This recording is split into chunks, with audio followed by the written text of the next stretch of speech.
Now we move into the second reading. And now you know this is going to take a tack of its own. And the gospel then will develop, or the gospel has been prepared for by the text from Deuteronomy. But this one is different now. And this is 1 Corinthians. Now, chapter 7. Chapter 7 is a chapter about marriage and virginity. And they had many interesting... Some people, a young man and a young woman, would commit themselves to one another, but to retain their virginity. In that culture, a woman single, her parents die, her brothers and sisters are married, and there's this girl floating around. Terribly vulnerable in that, culture. So, a man will commit himself to her, and they will remain celibate and chaste, and that's what's called a virgo subintroducta, hardly ever done anymore.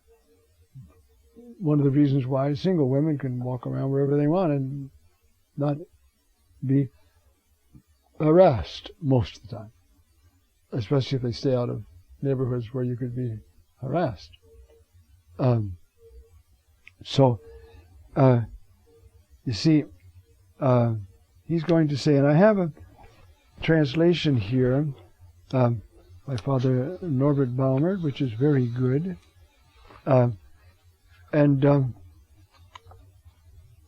It's a little bit different than the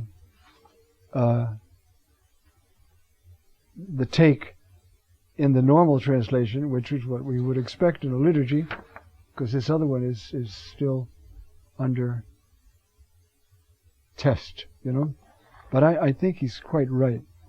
All right, now it goes, I should like you to be free of anxieties. The word there, you see, merimna in Greek means anxious care. In the parable of the seed, it's the cares of this world, the merimnata, that choke out the plant. So that's the word. You see, I would like you to, therodehimas, merimnus, ine. I want you to be without merimna. Okay? And he goes on to say then, an unmarried man is anxious about the things of the Lord, how he may please the Lord. Now, that's true.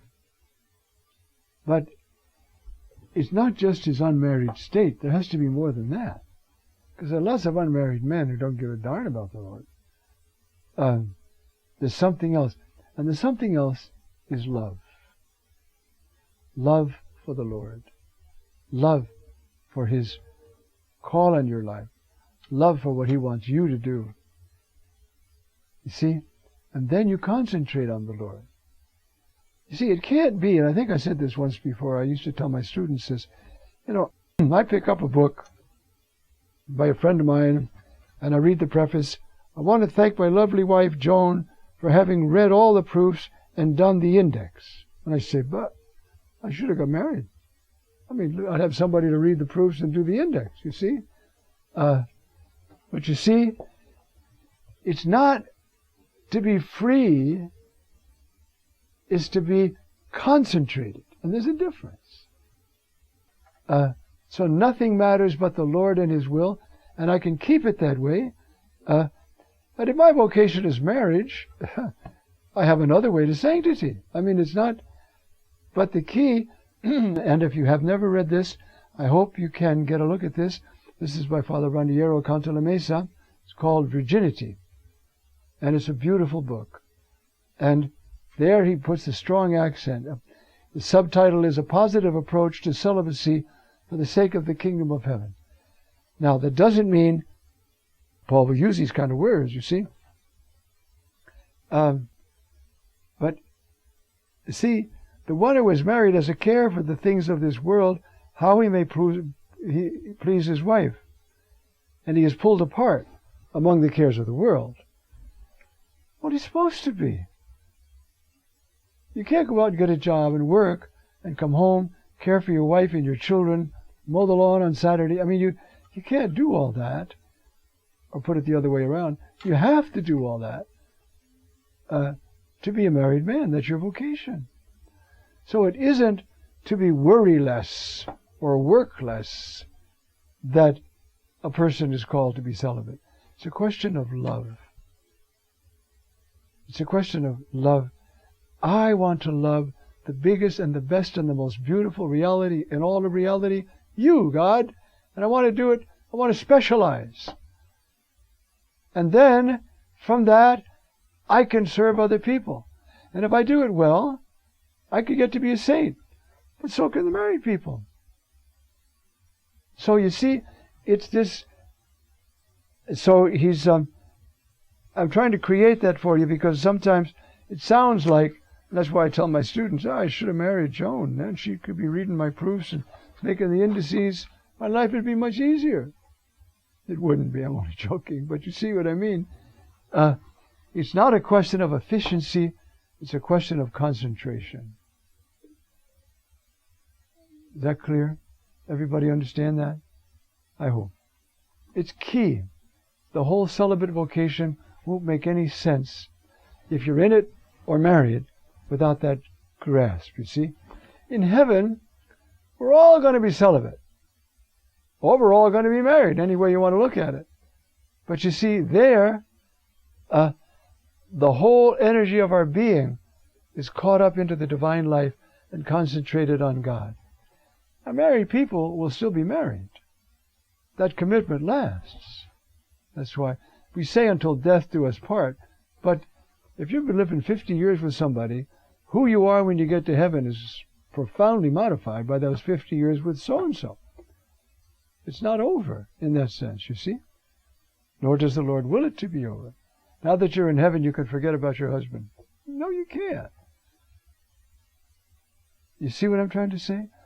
But the single-mindedness, the concentration, is a grace. Nobody can say, I think I'll do this. It's a charism. It's a grace. And what it does is show forth the state of the church forever. I forgot now, I think it was Harnack, a great German scholar, quite somewhat rationalistic, but a very good scholar, said, you know, the church has need of celibacy for many reasons, one of which is to prove that marriage is a vocation and not a natural necessity. You don't have to get married. If you get married, it's because you're being called to marriage, and you should get married. And how do you know that? Because the celibates, they don't get married, and they're happy. So you don't have to get married to be happy. But if you're called to, it's not a natural necessity. Very wise, don't you see? So married people and celibate people need one another to show forth the abundance of life. The married people show forth the love between Christ and the church. The celibate people show forth the love between every creature and God. It's a polarizing charism. It's meant to be. Now, you might get more work done. I don't know about that, but you probably could. But that's not the point. The point is not free for just to be free. It's free to be for the Lord, who might not leave you very free, because it's a prophetic vocation. You have to proclaim the word one way or another, and you will be caught up in it. Even one of the old rabbis, I forgot to check his name, he said, I'm not going to get married. I'm giving my life to the Torah. Let the rest of the world continue to populate the globe. I'm just going to be married to the Torah. And that was the Messiah is going to come from us. You've got to get married and have children. It might be one of your kids. No, I'm just going to study the Torah. The unmarried man has a care for the things of the Lord, how he may please the Lord. But the one who is married has a care for the things of the world, how he may please his wife, and he should. That's his job now. She is going to see Christ through his love, and he is going to see Christ through her love. How he may please his part. And he is pulled apart. But the pull apart isn't between the Lord and the wife. It's between the vocation as a Christian and getting a job and driving to work, and that's the pull apart, you see. Now, celibates, if they don't watch it, can get just as pulled apart by blowing it.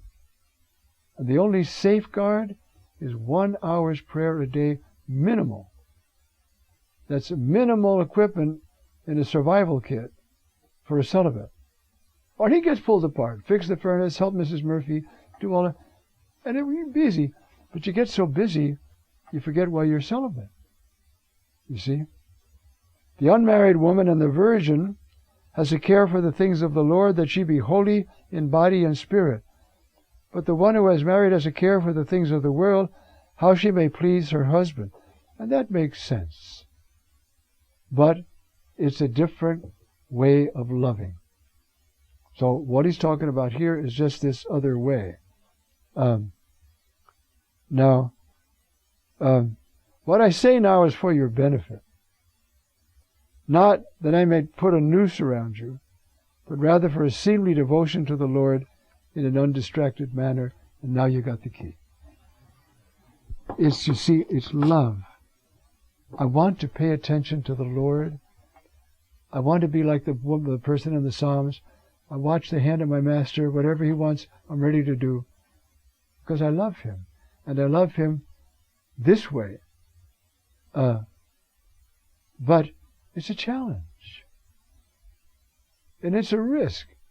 You know, if I'm going to fool around and play golf, I'm not saying everybody plays golf is going to hell. But I mean, like, if I play 3 or 4 times a week, and I should have got married. Raise kids. Make a woman happy. I hope, if I'm married. But, you see, to be celibate so I can play golf 3 times a week, that's not the point. You see? It's to be so concentrated on the Lord through love that it shines through our eyes, our hands, our body, for the good of all. Now, the occupational hazard is selfishness. That's the occupational hazard. The other way, the occupational hazard is worldliness. How are we going to pay all these bills? How are we going to do this? Well, why don't you do this and invest in this and all that stuff? That's the occupational hazard of marriage. The occupational hazard of celibacy is selfishness. I don't have to worry about kids. If that's the only reason, I'm a disaster. I'm supposed to be able to worry about everybody in the Lord. And so you see, this text, and of course many of these people are not going to be priests, they're just going to be celibate. And that's where you see, my being has been polarized by God. I just want to pay attention to God and get ready for heaven. And that's what's going to be done there. So that's that text in the middle. And we're going to go back now to look at the power of the Word. Amen.